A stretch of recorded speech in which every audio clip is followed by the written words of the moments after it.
gang leader. And Paul went about from city to city harassing the believers. Now, remember, the chief opposition of the church is the devil. And the devil's number one target is not sinners, but believers. Which means Paul was going after the ultimate goal, destroying Christian believers.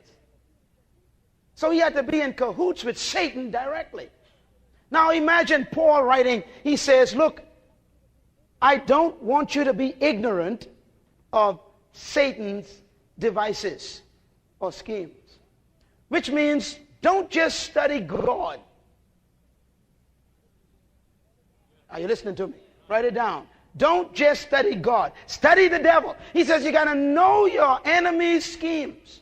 Study his tactics. Learn his devices. Why? Because it's difficult to fight a person you didn't study. I was watching a documentary on a sports channel some months ago, and they had a complete week of the life of Cassius Clay, who became known later as Muhammad Ali. And they were showing his young years of fighting. And they interviewed him, showed all of his interviews. I was very impressed because I didn't hear a lot of that footage that they showed. One of the things they showed was his fight preparation against Sonny Liston and against Norton and all these guys. And he was telling them what he did. He says he sat down for hours in his house, in his den, and just watched videos of the fighters.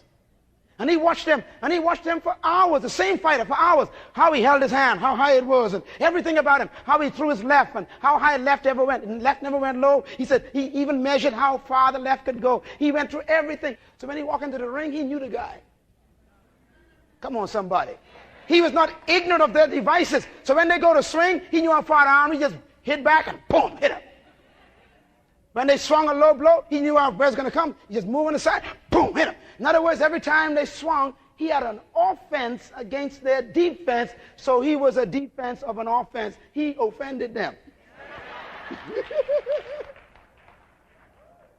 Paul says, believers,